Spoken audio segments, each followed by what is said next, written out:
It's official. Arsenal have pulled off the three-peat of second-place finishes. This is not that kind of gooner, an Arsenal podcast, and we're coming to you after Arsenal's 1-0 win against Newcastle on Sunday at home. And like I kind of alluded to, it clinched second place. It clinched a spot in next season's Champions League campaign. So no nervy end to the season. We get to go to Southampton, not worrying about any surprises, any upsets, any difficult moments that bite us in the ass. It's all said and done. Players can just have a little bit of a free hit, if you will. And Aaron Ramsdale will be in goal, so it will be a free hit indeed. I love you, Aaron. Sorry. Anyway, so yeah, we're gonna get into kind of like the higher, like the 1,000-foot view points about the Newcastle game, and maybe a couple other things, depending on how long John here can go for. Because John, just like Declan Rice was on Sunday, is playing hurt. And with that, I'll introduce John, who you can follow on Twitter at 305cast, and you can follow on Blue Sky at Yellow Ribbons. John, how are you doing, my friend? But yeah, good. I had like a real bad cold for like a week, and then now it's that like trail end of it where it's like, I don't know what's going on, coughing and nonsense, and my voice is gone. But yeah, playing injured, like Timber too, apparently from what we heard. I don't know if you saw that news. Yeah, ankle surgery. So everyone's getting surgery this year. Like to do the season that he had on the back of that ACL injury is actually like insane. And I guess we could talk a little bit about his, everyone's getting surgery. It's like that Oprah meme where like everyone gets a car, but like, or a house or whatever, but like everyone gets a friggin' tendon repair somewhere. It's like, I saw Tim Stillman from the Arsenal Vision Pod say earlier today that the thing about injuries is that they beget more injuries. And that's kind of the thing that we've fallen prey to it several times over the years, but this season especially, right? Because you have, a right back with Timber. You have Timber playing all these minutes on the back of an ACL because White, is out with the knee injury. And that, of course, leads to Timber being overplayed because you don't really have any options there because Tomiyasu's also injured. And, so it's tricky in that respect, and then of course that's led to Saliba maybe having a hamstring injury because he had to play all the minutes at right center back because Timber was busy playing all the minutes at right back. White was busy playing all the minutes at right back when Timber was out. Tomiyasu is nowhere to be found. So and that can be said the same for several other positions on the pitch for Arsenal. So it's annoying. Thankfully, it's we've got one game left and then the season's over, so it's not like it's going to be a massive issue for us. But yeah, I mean, you know what? This is maybe a good place to just kind of talk about. There's this discussion happening online about how someone went back and fished out the clip of Jurgen Klopp from 2023. Talking about how, Arsenal are playing great football, yada, yada, but what if they were missing 5 players the way that Liverpool were in that season? They finished 5th, and it's turning into a whole comparison thing because Arteta has said a couple times now, and I do want to stress, like, he's being prompted to talk about this thing. Like, people are asking him what role of injuries played. It's not like, he's been asked what he felt about Saka's goal or something. He's like, but the injuries, this is something he's being led to talk about. But Arteta's mentioned injuries a couple times, and he's been dragged through the mud for it. And now here's Klopp mentioning injuries as being a reason why his season was derailed. And maybe I'm not remembering it correctly, but the reactions seem to have been way more forgiving than it was. So, I mean, do you see a difference between our situation and Liverpool's a couple of seasons ago? Do you think there's some hypocrisy going on here, whether that's from the media or like one of the fan bases, or is it about the same to you? I mean, we finished higher than them, so true. Yeah. So even look, Arsenal are treated differently than other teams, particularly like your Man Cities and your Chelseas and your Uniteds and Liverpool. Like we're just like the annoying stepchild that everyone seems to dislike and like to talk shit about constantly in the media. So it's not surprising that that kind of thing is swept under the rug or is just not kind of addressed. It's just the way that it's been. And there's a whole history as to why Arsenal, and you could trace it back to, most in the modern times, Arsene Wenger and how he approached the game and what people thought about him. And, there's a lot of underlying conversations there that are uncomfortable probably too. But at the end of the day, we are, as a club, treated differently in the media than other clubs. And it's so obvious. And like the narrative surround it. And then you see this overcompensation to try to make up for it by some people trying to point out, oh, well, if it was this club, we'd be saying this and this, but why is it not Arsenal? That becomes like the counterpoint. That what we're having this discussion right now is the counterpoint, which is to me evidence of the issue. So yeah. So it's ridiculous. It's ridiculous how we get treated, but that's a whole nother story. Well, I guess that is not a whole other story. That's exactly the question you're asking me. So yeah, I think we get treated differently, especially than your Liverpools and your Uniteds. And I mean, I don't know, man. Just imagine if we were in like United's position right now. Forget it. Yeah, forget it. And then watch United lose to Spurs somehow. And then Spurs win their first trophy ever, like, pretty much. And then see how, just imagine if I guess it's a little different if it were us because of the rivalry, but still, it's not going to be the same. So, I mean, I'm not looking forward to that game, and it's not even because I care about the Europa League or anything. I just know the rest of that weekend is going to be, Spurs or United were shit in the league and they won more trophies than Arsenal did, and yeah. This is kind of why I don't have much respect for the Europa League currently, because it's going to be used as a stick to beat us with, even though that's just not a competition that is a priority for us At all. at all. I mean, it's a competition that we'd have to actively be worse to get into, and so that's not a measuring stick that I personally use. But yeah, no, I mean you're right. We get kind of viewed differently, compared to other clubs, and I think Yeah. it's mostly just because clicks. I think there's a lot of history there. So, I mean, you could trace it back to different reasons and different like genesis as to why that's the case. You could talk about foreign players that Arsene Wenger brought in and how that kind of shook things up a little too much for people. You can have conversations about race, things like that, about how uncomfortable conversations about xenophobia in England at the time. There's a lot of, I think, reasons why, and I don't know if there's any one particular one that stands out more, but historically we're the club that people love to hate. And that was before Wenger too, like George Graham. Yeah. I mean, he said, he said they love to hate us, and he embraced that. That was like his whole ability to motivate his players were like everyone against us.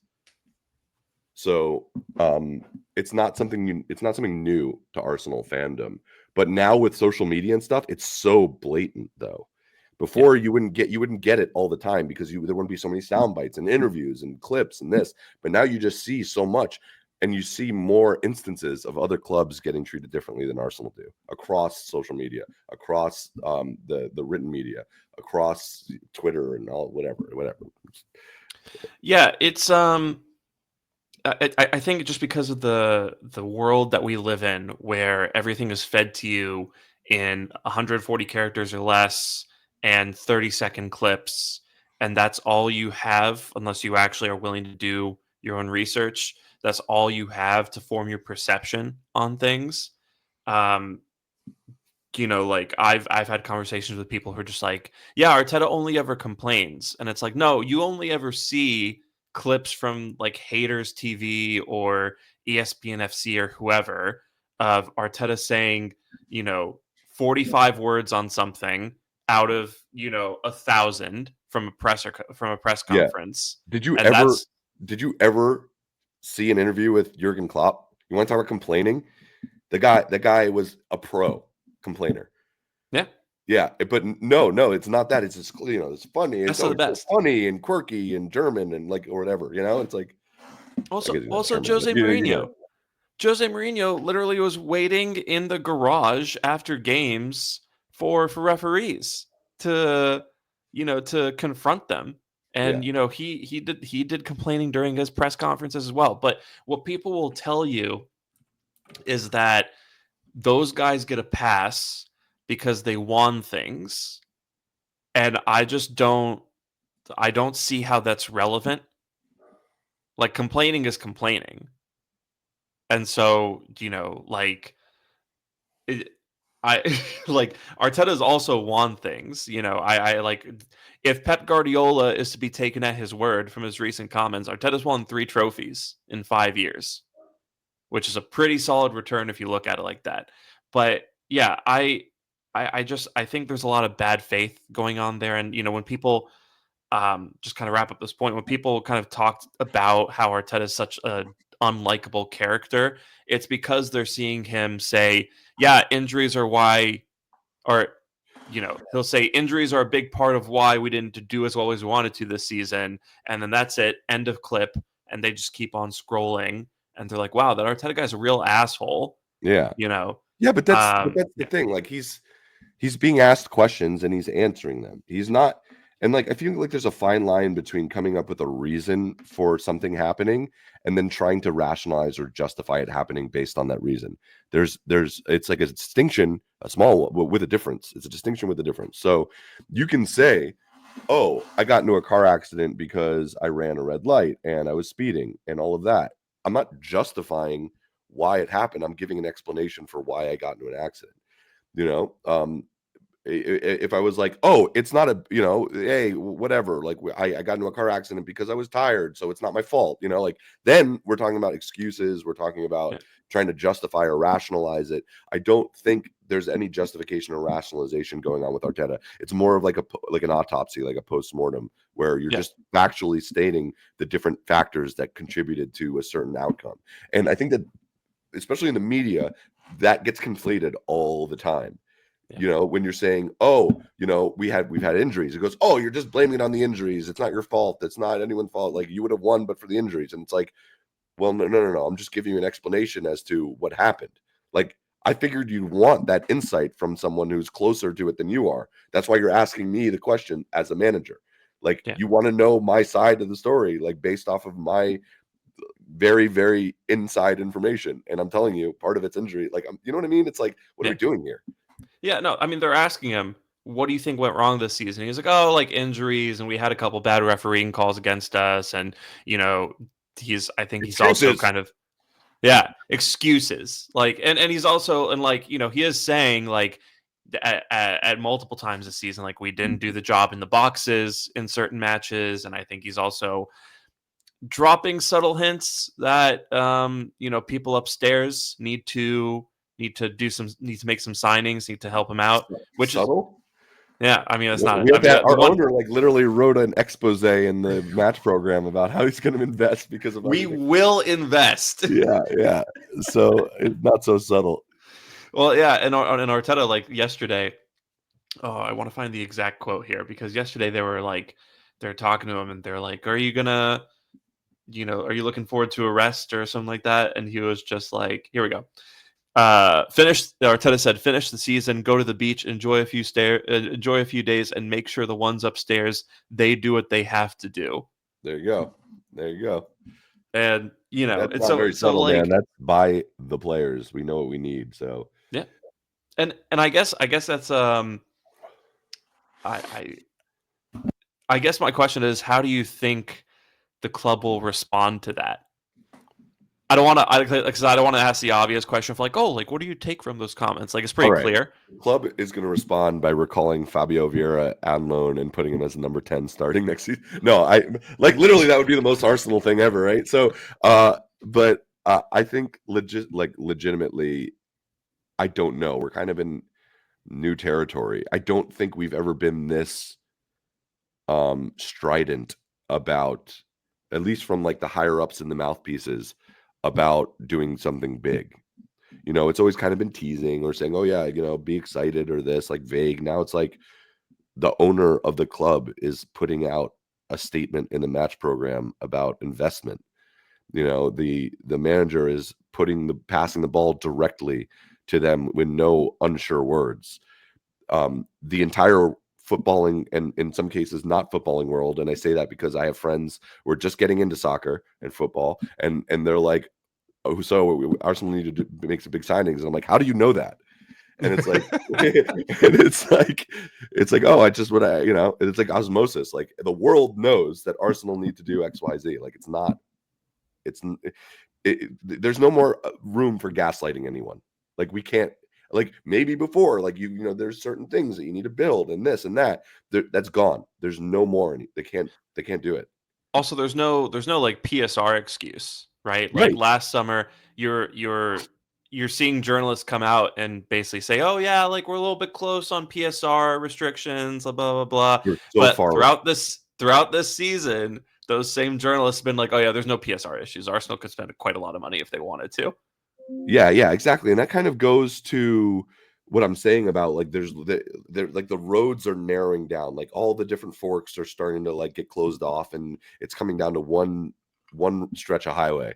And that's the only way that you can go eventually. Like all roads lead to death, you know. Well, this is it. Like all roads lead to signing some players because we need it. We've needed it for a while, and there's no more excuses.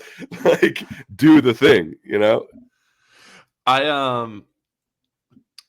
I'm gonna take a charitable view Okay. of how we've approached recruitment this season, and this isn't necessarily how I feel about it.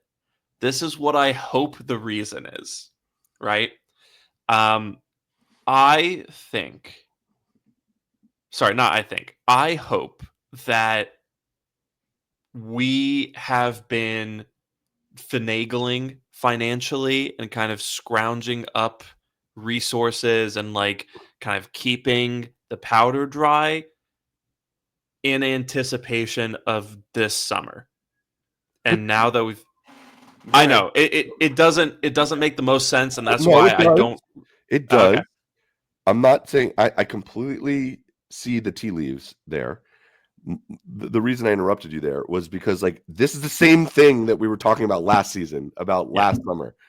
Like this same like okay, fine. All right. You know, things didn't pan out the way you wanted in the market, whatever. You could only sign Raheem Sterling on deadline day and you didn't even pay him. Like we couldn't get a left winger, you know. Okay, whatever. But like that's gone now. It's no yeah, more. No more. yeah, You're right. so, yeah. And so what I hope is happening here is because you have Arteta making these statements, right? And this is the same Arteta who constantly is saying he's in alignment with the board, right? So maybe he's just coming out and saying things that he knows they're going to do. Maybe Josh Kroenke is so confident that we will invest this summer because there are things laid, or there are plans laid, there are things, ready to go. Maybe we are going to make another Rice-esque signing in the summer and we'll spend 350 million because we did not all that much the last two windows. Okay.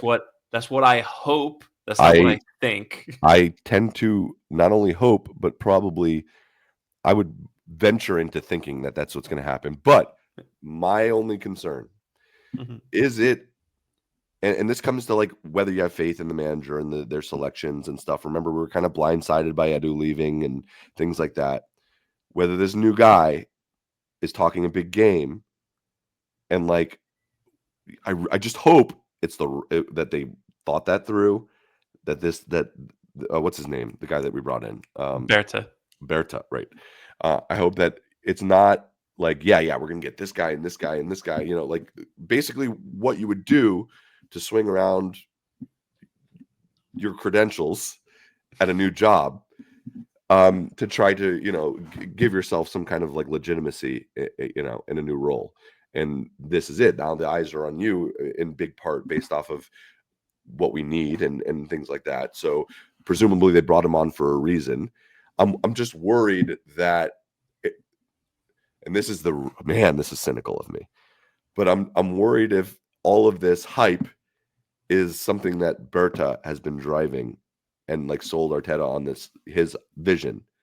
Mm-hmm. And it's going to be like make or break as to like, because remember, we can go make $100 million signing, but if it's like Pepe, holy, Yeah. like, I don't know if I don't know how this club recovers from something like that. Like, I think Yeah. that does a lot of damage. So so I get this idea of, and again, very cynical of me. I'm just wondering where this optimism and this, like, I hope it is what you're saying.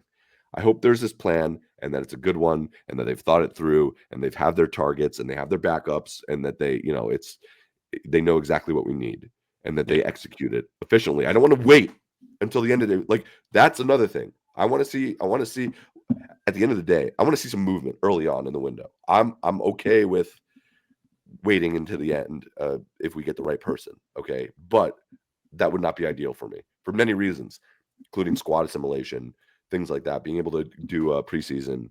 Those are very important stuff. So whereas, like, yeah, sure, there's still a player. We need to have identified and gotten stuff done as early as possible. I understand that's not always possible, right?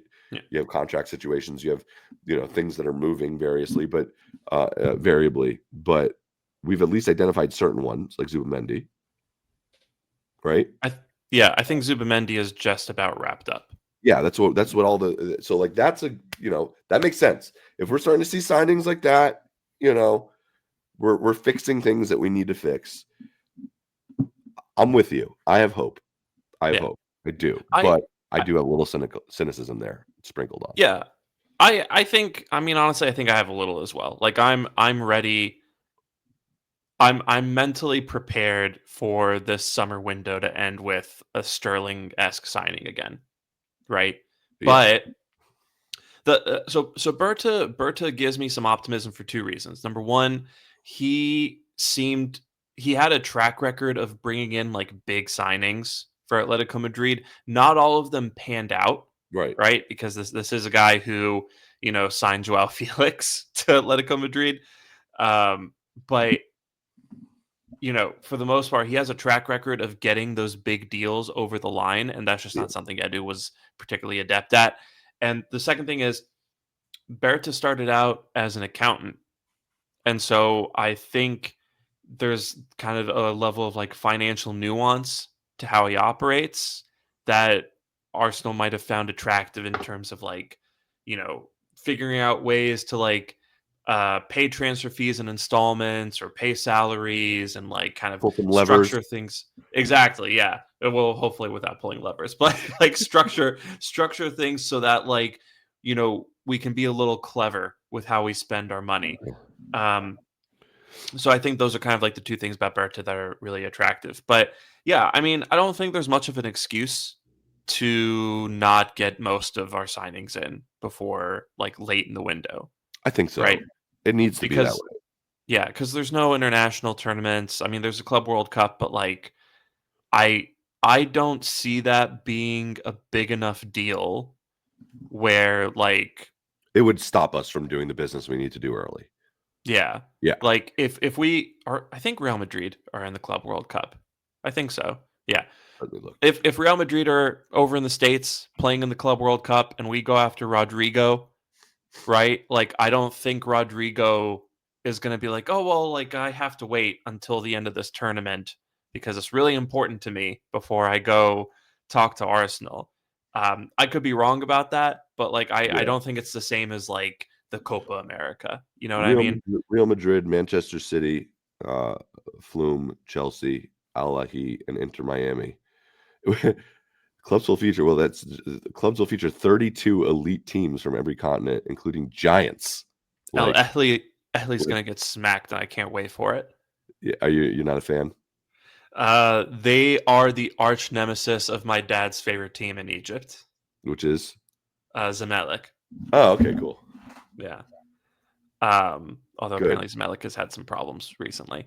But yeah, I think we're going to be smart about it. Berta seems very aggressive. I think, was it the Sun or someone? There's a lot of teams. Uh, Oh, here we go. report. Oh, Sorry. go. Sorry, I'm looking at who's playing in there. Yeah. Um, I think it was the Sun reported that there are sources through, kind of like who are well informed of this kind of thing, who have said that whenever they have talked to players, Arsenal have already been there. Mhm. And like apparently like people are impressed or taken aback by how aggressive we have been this time around. So again, like that might mean nothing. Or maybe that's a sign of things to come. But um hopefully we've taken a step towards being able to sign maybe the Rice-esque signing we could make this summer, which I think is Alexander Isak. Um, just I need, yeah. Injuries now, though? Are we concerned? The No, guy are you talking about this tweet going around saying that he is missed that not 25% of? is he not injured again? He is, but like I saw someone say that he missed 25% of his games this season, and that's not true at all. He No, missed I was just looking at injured. I know that he does get injured a little. a little bit. I mean, he's I think Let he me see. played in Hold on. 41 of 47 games this season. I'm not sure about his minute count. I'm looking right Um, now. Ooh. All right, I'm on transfer market. So, oh, come on. It looks like he missed in terms of games, including international games this season, 7, 8, 9. Not too bad. okay. Yeah. How many minutes does he So, have? let's see. I don't know. That's beyond my. Hold on, let me see. Alexander. Hold on. All right, here we go. All right. Oh no, that's injury history again.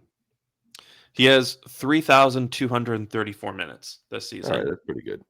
And Yeah, it looks like he missed 9 games this season, 12 games last season, 18 games the season before that, 5 games before that, um, 15 games before that, 8 games. So he looks like he's going to lose between probably, 5, maybe 10 games a season. It could go up to 20 depending. Obviously, that's any of this works, but it does look like he's every single season, at least yeah. some portions of it. But that's pretty normal. I think. I don't think there's nothing crazy about this. So I take it back. He is injured again though, but Yeah. maybe we can knock some money off. I mean, fingers crossed he doesn't play against Everton, because if Everton can beat Newcastle next week, then we might be looking at Newcastle finishing outside the Champions League, in which case I think Isak will leave. Yeah. Oh, that's a good point. So Yeah. so Alexander, if you're listening to this, rest up, buddy. You don't need to go back out there. Yeah. It's all Um, good. It's just but Everton. yeah, yeah, they'll be fine without you. They'll be fine. But I think the thing to take away from Isak's injury history there is he's not a guy who you can just play over and over and over and over again. Like, that's someone that you've got to rotate a little bit. And I think while Arteta has a bit of an excuse this season, given the injury situation he's been dealing with, I think also there have been instances where maybe he could have done a better job pulling some guys out of the Right. firing line. Right. But so if you do sign Isak, right, you don't roll that guy out against Ipswich. I know we're not going to play Ipswich next year, but just like that level of team. Let Don't Havertz yeah, kill Ipswich. exactly. Play Havertz at center forward for the first round of the FA Cup and like the first couple games of the Carabao Cup and stuff like that. Or, if we end up playing Lokomotiv Moscow or something in the Champions League next season, and like we have a game against Chelsea or City coming up at the weekend, maybe Isak doesn't have to play that game. You know what I mean? So I think it's just about managing his minutes, making sure that we're not throwing him into situations where he probably isn't needed. But yeah, I'm not concerned generally about Isak being some crazy injury prone player in that regard. Right, right. Okay. Well, I Um, hope you're right. I hope we yeah, sign him, and I hope you're right. yeah. Fingers crossed. We'll see. Everton, over to you, as well as Chelsea and City and Forest and Aston Villa. You guys have to do your jobs too. Um, in terms of our game against Newcastle, Yeah. I just wanted to ask, going into it, did you feel that this was a particularly important game? No. No? No. I knew Why that not? we needed. I don't know. I knew that. I felt like we were going to get the point. Like we were going to finish top four. I didn't think that that was going to be a big deal. Hmm. Um, I just wanted to beat Newcastle, so that's why I was into the game because I don't like Hmm. them, and they're dirty players, and I like beating Newcastle. Yeah. Um, so that was why I was invested more than we need to finish top four or wherever. Because I felt like we were going to do that one way or another by the last two games of the season, Yeah. and especially with some of the other results that we saw in the Premier League, like that kind of helped us out. So, um, and if you finish fourth or second, like I mean, I don't know, does that make a difference? Like really? I guess maybe in terms of like how you seed in Europe, or I don't know. I don't know how those rules work to be honest. So Yeah. I I think it was important to beat Newcastle and finish second, yeah, just because I think it's more psychological than anything, right? Because we're like going into that game, we were tied with them in terms like Eddie Howe and Arteta. I think going into this game, they had the exact like even in terms of wins, draws, losses. Like we've drawn the same, we've won the same, and we've lost. Like there's been no like advantage one way or another. And now the really. momentum, I think, swung our way after that win. Um yeah, I think so I think for me, right, like we'd already lost to Newcastle 3 times, and I think the messaging ahead of the game would have been do not lose a fourth time this season. Also, Like score just against them. I mean, I think we had one goal. This was our first goal in like yeah, 52 attempts on their goal, like in the last like whatever times we played them. yeah. We haven't scored against them in a long time. It's the first goal we scored this season for sure. Yeah, and I think even going to last season, I think the last 4 games or something like that. I know we've had Yeah. around 50 something attempts on goal before we scored that one. Yeah, and just I don't think that could have been allowed to go on. You know No. what I mean? I think at a certain point, um, those are not the standards, right? And like you can't let a team have this much of an advantage against you. And just if you lose 4 times to these guys, like you enter next season. Well, I mean, first of all, just like to not to take it back to Isaac, but like, how does that conversation go in the summer when you're trying to sign him and you're just like, hey, like, come join us, even though Newcastle have beaten us 4 times and finished above us in the league table this season. That's a Like, good it's just point. it's a little bit harder of a sell. Like, I'm not sure if that would have been like the nail in our coffin or something, but I think it's a better Taste in their mouth position. going into the summer. Sorry. It's like a better taste in everyone like in the mouth going into the Yeah. summer. And it's easier because now you can go to Isaac and say, if he wants to move, now you can go to Isaac and say, hey, look, our floor is Newcastle's ceiling, right? We've had a terrible season and we've still managed to finish above Newcastle, right? So it's just better. It's a bit of a better sell, but also, we're playing at home, final home game of the season, and you want to give kind of the fans a nice like final day out at the Emirates. You want to give the players like at least better vibes for the lap of appreciation. Um, and lastly, I I was worried about the prospect of having to go to Southampton on the final day of the season. needing, at least a draw, but probably a win to like really cement second place. I just, based off these last two performances, especially the first half performances against Newcastle and at Anfield, these Yeah, guys are gassed. yeah, they Like, are. Did you see um, even Rice or yeah, Kivior? Did you see Kivior? Man, he was huffing and puffing. yeah, and Kivior hasn't even played that much compared to a lot of these guys. I don't know how Rice But did it, man. Rice is a machine. Rice looked exhausted at Yeah, the end. I honestly, I hope that was his last game of the season. yeah. Just He does not need to play against Southampton. put on Jorginho. Um, hmm? Play Jorginho. Yeah, yeah. Play Jorginho. Marino. Mourinho. Uh, he he missed against Newcastle. He I was don't know there. I why. thought he was at the game. Maybe it was. I don't know. Yeah, He was like watching it. yeah.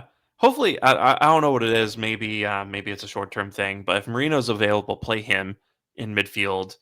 But yeah, I think Rice deserves a rest. But yeah, I just think looking at how these guys came out in the last two games, I had a bad feeling that if we had to get a result out at Southampton, Yeah, these guys would come out with the same energy level, and then Southampton would, score a goal against us, and we'd be, having to fight back against them. And I don't know. I just the odds weren't great with that, or not the odds, the vibes. The vibes weren't great with that.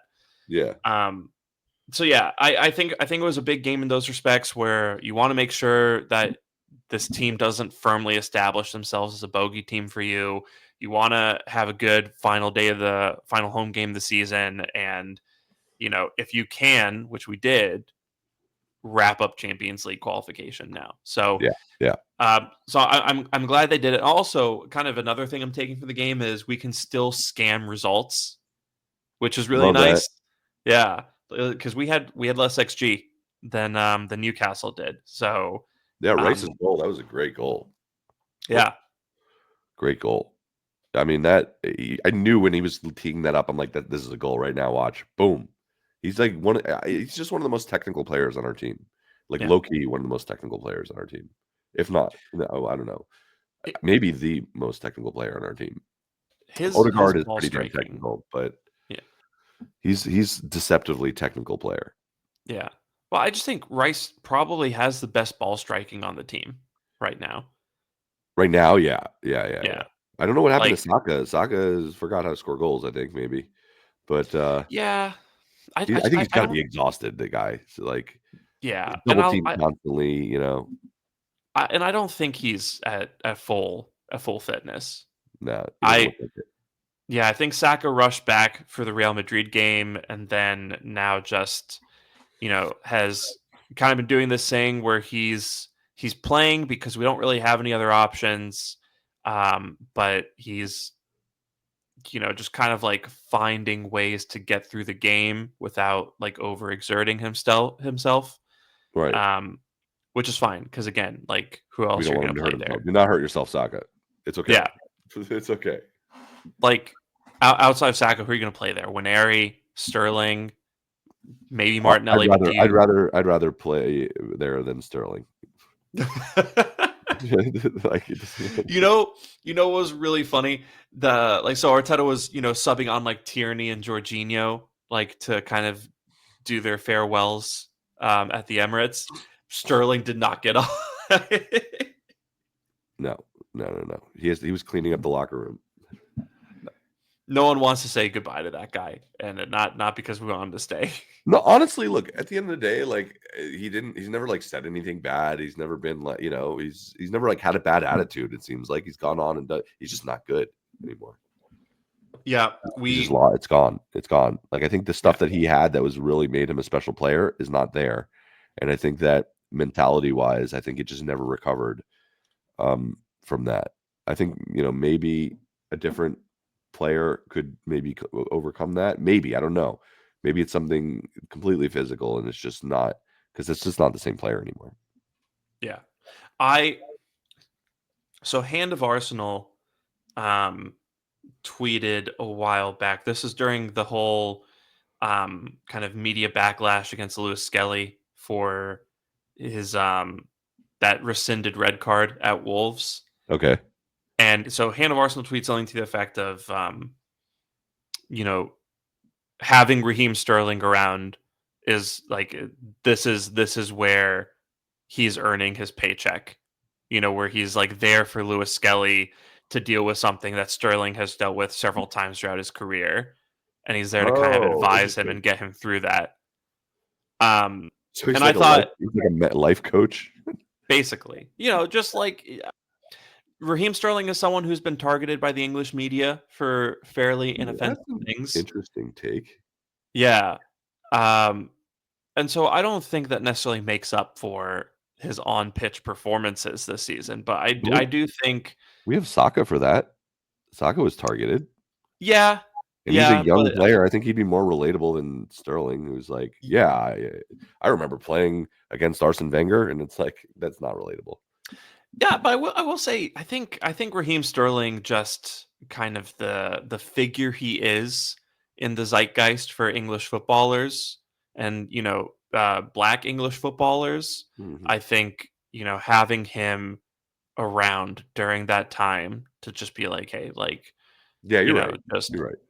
keep your head down. Like these guys are just going to try to find a headline wherever they can, Mm. stuff like that. Like I think that was useful. Again, doesn't make up for the complete lack of production that he had on the pitch, That's kind of what I'm but getting at. That's why I'm like, we have Saka who got all that and still came back and, yeah, was a baller, but, like, I guess it doesn't hurt to have that. I mean, we're really, really, like, rationalizing Sterling here right now well, I mean, I because like because you because know, really, really what we're saying here is there's gotta be something that he's bringing to the side versus the alternative, which is equally as likely that he's bringing absolutely nothing.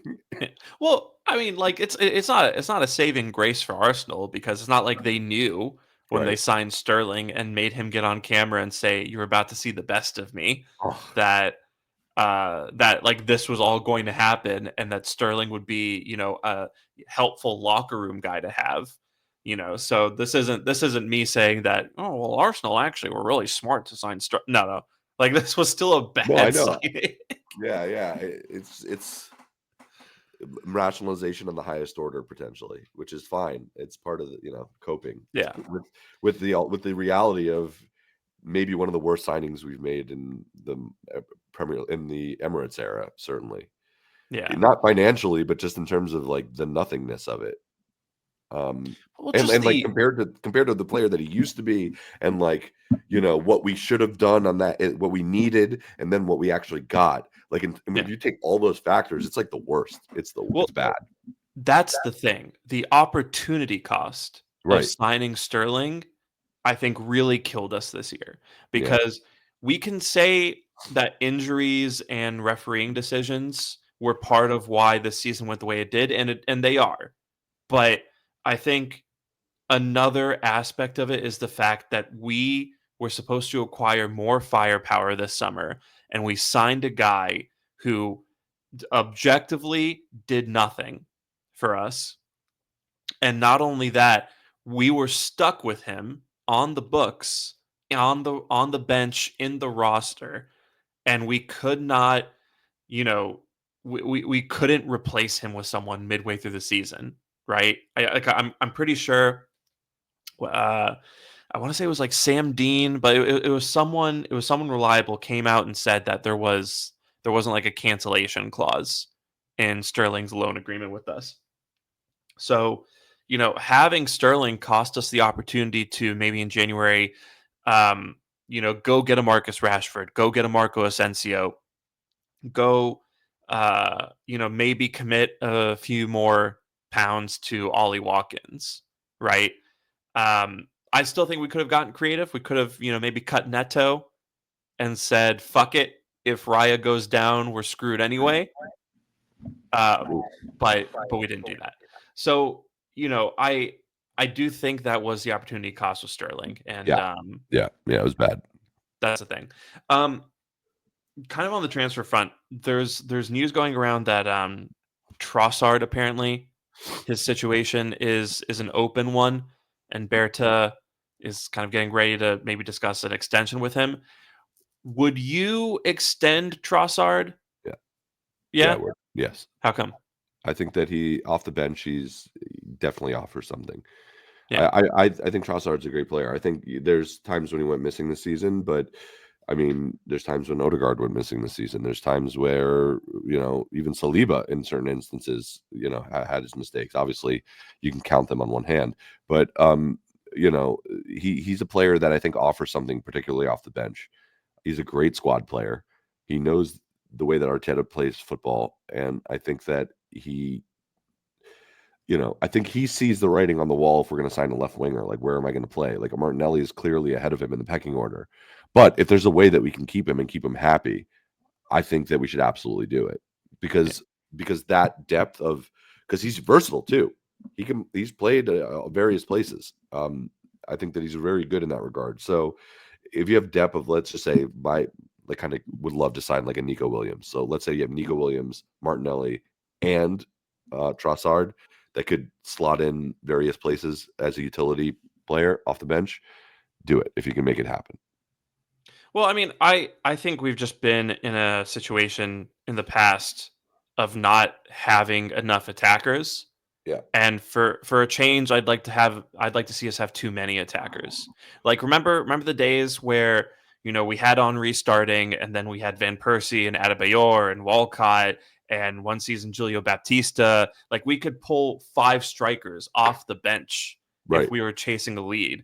Yeah, And like just 3 keepers off the bench at one point too. yeah. So I kind of want to go back to those days in that regard. And you Yeah. see it with, like City and Liverpool. Like, these guys have attackers for days as well. So even in situations where they're relatively injury hit, they've still got a good amount of talent that they can rely on. That's the Um, thing. yeah, That is the biggest thing that I've been saying is that when you need goal scorers on the bench, you need goal scorers all over the pitch, but like yeah, particularly on your bench, you need someone that if you need to rotate or someone needs to come and make an impact, you have something. Because not only just because goals win matches, like that's such a truism, but like the other team needs to worry about conserving energy against your starters yeah, because you have someone that can come off the bench that's just as dangerous. You need to have that mental effect on the opposition teams. And I think a player like Trossard and Martinelli, they would do that, especially, yeah.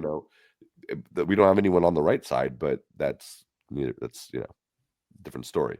They figure, I could just go all out guarding Saka because there's no one else coming up. Sterling, please, let's do it. Let's wear this guy out as much as we can, and then we can rest when Sterling comes on. But like we can't, like we need to have like, I need to like take it easy, which will leave openings in defenses because oh gosh, you're gonna have Nico. I have to defend against Nico Williams, and then Martinelli's going to come off the bench, or I'm going to defend against Saka, and then whoever we sign there that's not Sterling comes off the bench. Yeah. Yeah. No, I think like I think you need to bring in that guy who's going to make teams think twice about double teaming Saka. Yeah. And I like Trossard, I like Martinelli. Neither of those guys are that. But I wouldn't mind. Personally, I wouldn't mind having both of them on the team again. Like I want to have a pretty full room of attackers. But we'll see what happens in that regard. I guess I'll ask you this question: would you sell?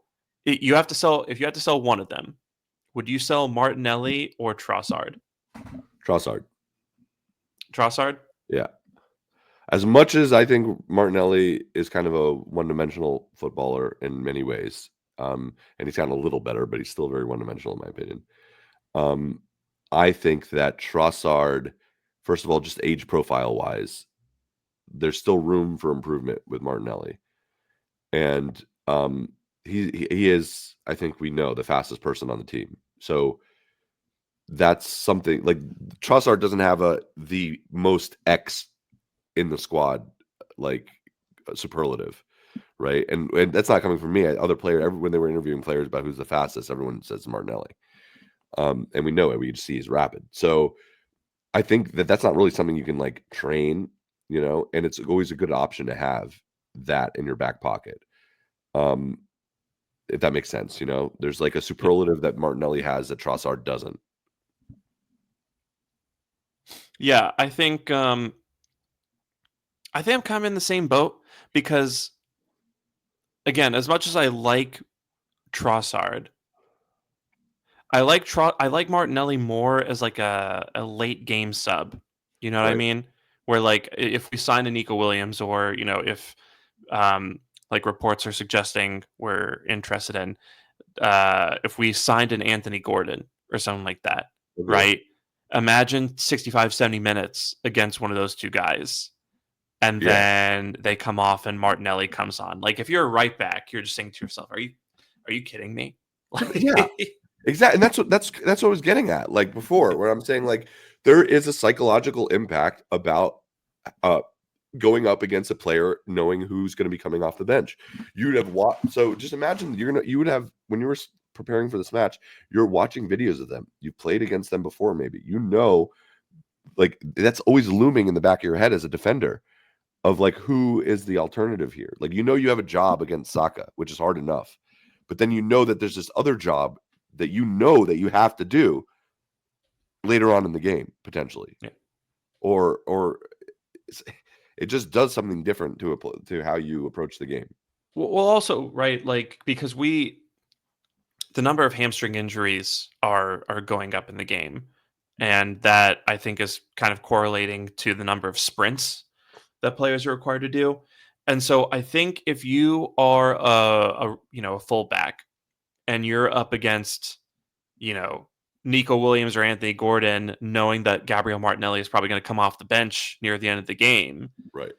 I Right. think you're thinking to yourself like, Shit. I have to figure out a way to not blow out my hamstrings in this Yes, game. yes. You're gonna say, I need to take it a little bit easy. Maybe I Yeah, can't go full blast defending Nico Williams or hopefully whoever we sign. I can't go full blast double teaming Saka because you have this amazing player coming up on the bench that's not yeah, Sterling.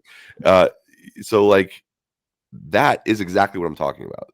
yeah. Or like I can't be bombing up the pitch and then chasing back after these guys on the counter 18 Yeah. times a game, right? Or Um, or you can, and it's a big mistake, and then we eat yeah, you up. yeah. So yeah, And that's the thing, right? Like I want pace. I want pace in the team, and Trossard doesn't really offer pace. He's not slow, but he's not a guy who blows open games no. because of how fast he is. Martinelli can do that. Um, yeah. So last thing, and then we'll wrap it up here because I know you've been going a little long. Yeah. Um, we also have been linked to. Well, I'll throw Gordon in here. So Yeah. links have emerged recently. Um, one of them is from what's his name? Team News and Tickets. Who his reliability has kind of been hit and miss recently. Yeah. And then the other, I forget who linked us, but there was also the other one is the link to Anthony Gordon. But TNAT reported as well that we were inquiring about Bryan and Mbeumo. Oh. And so those are really two different players. They operate on different sides of the pitch. Um, but I personally like the idea of it because Mbeumo I think is a guy who can play across the front line, um, right wing, left wing, and I think also he'd be a pretty good false nine at the very least. And he's a guy who allows us to kind of rotate Saka.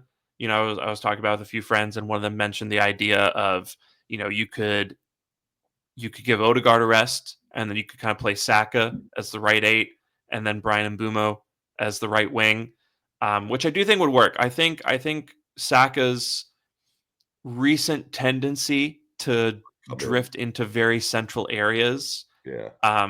I think he's looked very good there. So I do think that is an interesting option. I do expect that Arteta is going to make some sort of evolution of that kind in the team next season. Um, but then on the flip side, you also have this Anthony Gordon link. So Yeah. I kind of wonder if we're going to see more than 2 attacking signings this summer. And then obviously that would mean that someone's leaving because I think at that point that'd be too many people. But what do you make of those two links? And do you think they're particularly feasible or not? That's a great question, and I'm looking up something about Anthony Gordon real quick. I'm trying to look at what they have his market value at. 65 million. The report said that Newcastle would probably ask for around 80. 80 million. That's a lot. Yeah. For someone with 12 goals and assists total across 33 matches and over 20, let me see. 2,400 minutes.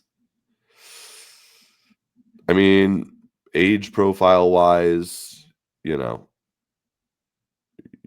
24 years old, so he's like around Martinelli. How old is Martinelli actually? I think Martinelli's 23, so he's like a year older. He's around the same age as Martinelli, around that similar profile. And let me see something real quick. I'm learning in real time because I never really considered it, so I want to kind of be informed on just one thing at least. Mm-hmm. And just put in perspective, Martinelli played 200 less minutes and has the same amount of goal contributions, except 8 goals, 4 assists. Yeah. Right? Am I looking at that right? Yeah, I think for me, I don't think Gordon is a much better player than Martinelli, but I think the thing that Gordon has over Martinelli is kind of like, well, I just think he's a little bit more inventive. Again, Martinelli kind of is I feel like his thinking on the flank is a little one-dimensional, a little one-track. Yep. I think Gordon is willing to try different things, and he's willing to go at his man in different ways. But also, I think Gordon does things with more conviction than Martinelli does, and a little bit more directness as well. I feel like whenever I watch Gordon, he's always trying to get to goal somehow, right? Even if that involves him going out wide and then crossing in. I feel like he always is trying to figure out a way to get into the middle of the box. Yeah, he's definitely kind of a direct play. I feel like he brings I'll tell you who does that out of the two. That's kind of like what Trossard does a lot. Mm-hmm. But I have noticed Martinelli has been more willing to try to beat the man on the inside and then get the cross in, or right on the outside of the man. I mean, so he used to go in there and then he would dribble, and either go into a blind alley or then come back and cut back and then try to score. But now he's definitely doing that thing, which I think he's being told to do, is where he'll be on the outside of a player and he'll kick the ball and then he'll run around and beat him with his pace. Yeah. That's something that I think that he does very well. So I don't know. I don't here's the way I see. Do I see Gordon as a big upgrade to Trossard or Martinelli? Not super. That's my thing. No, I mean, I think he's really good. I think what Gordon it represents is maybe you're going up a few percentage points in terms of the strengths that you have with Martinelli. Okay, I see what you're saying. Yeah. I think that's what you'd be doing. And maybe you can make an argument that those fine margins are worth 80 million pounds. Personally, if we're signing a player from Newcastle, I want it to be Isak, to be quite honest. Yeah, it'd be like if we didn't sign Isak and we said Gordon instead, it would be kind of really underwhelming. I feel like unless we go and sign Gokieres or someone. Yeah. No, I mean I think if we brought in Gordon, we're definitely not getting both Gordon and Isak, but if we were to sign Gordon, then I think we would be getting Gokieres or Šeško or someone, right, to play that center forward role. But I will still call him Gokieres. I can't get out of it. I've called that him since the beginning before I knew how to pronounce it, and now it's I can't stop saying it. It's I sound ridiculous, but it's Gokieres. I had no idea how to pronounce his name until 3 months ago. Yeah. And But every yeah, time I say that, I felt like Dragon Ball Z in my head, like Goku or something. I don't know. Go Kieras. I will say, if we were to sign like Mbeumo and not Gyökeres, if we were to sign Mbeumo and Gordon, I guess maybe Gyökeres or maybe some other like center forward, I suddenly feel way better about the amount of goals we're able to score in a season. Yeah. Because if you add Saka and Mbeumo Right. and Gyökeres and Havertz and Gordon and Martinelli, that is a That's pretty good. firepower. Yeah, that's a lot of firepower. So we'll see. I mean, I think the main thing I take from those links is That will sign 3 left backs. maybe.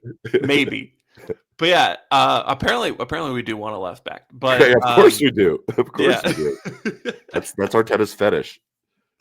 But the main thing I do take is that we are very serious about bringing in quality to the front line this summer. And if that's 3 players, amazing. If it's 2 players, I'm still very happy with that. Right? Yeah. 2 players of that level of quality, who by the way are proven in the Premier League. Right? I don't think that's something to be sniffed at. I think that's the removal of a pretty big risk factor. I think it's just an indication, hopefully, of positive things to come, and it makes me willing to kind of wait and see how things go with this summer. Yeah. Just like we were talking about before, Arteta's coming out and telling the club, make sure the guys upstairs go out there and do their jobs and bring in some players. You have Josh Kroenke, promising us in a statement on the Arsenal website that they're going to go out and invest in this team. You have, all of these links to, really, really impressive players. There have only been a couple guys that we've been linked to who I've, really been underwhelmed by. And most of those links have come from not the most reputable sources, right? So right. just, the vibes right now are that we are going to try to do something serious in the market. And 3 left. That's what I'm asking for. Go do some serious stuff in the market. Like you said, go out there and do the thing. Do the thing. So we'll leave it there. You've been a real trooper. Yeah. Because we've gone over an hour here. So make sure you follow Jon at 305cast on Twitter and at yellowribbons.bsky.social on Blue Sky. I'm Sham. You can follow me on Twitter at Shamsdale. You can follow me on Blue Sky at shamsdale.bsky.social. And follow the pod on Twitter at NotThatGooner and on Blue Sky at NotThatGooner.bsky.social. You can also follow us on Instagram at NotThatKindOfGooner. You can subscribe to us at YouTube. On YouTube at Not That Kind of Gooner. And if you're listening on Spotify or Apple Podcasts, please do leave us a 5-star review. It really does help get the pod out there in front of more people and expand our audience. So,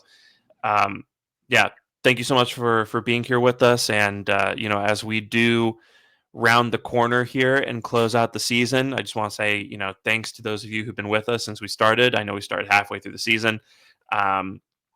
But we're looking forward to our first full season with you guys after the summer. And we will be keeping on with the content over the summer. So stay tuned for that. In any event, we will hopefully be back with something later on this week. More on that to come. But if we're not, we will talk to you after Arsenal annihilate Southampton. So until then, take care. And bye. Bye.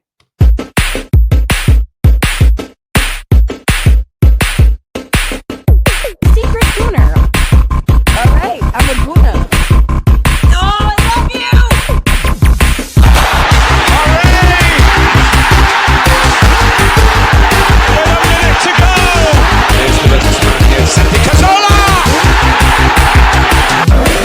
Saka! They have done sharing. Tries one.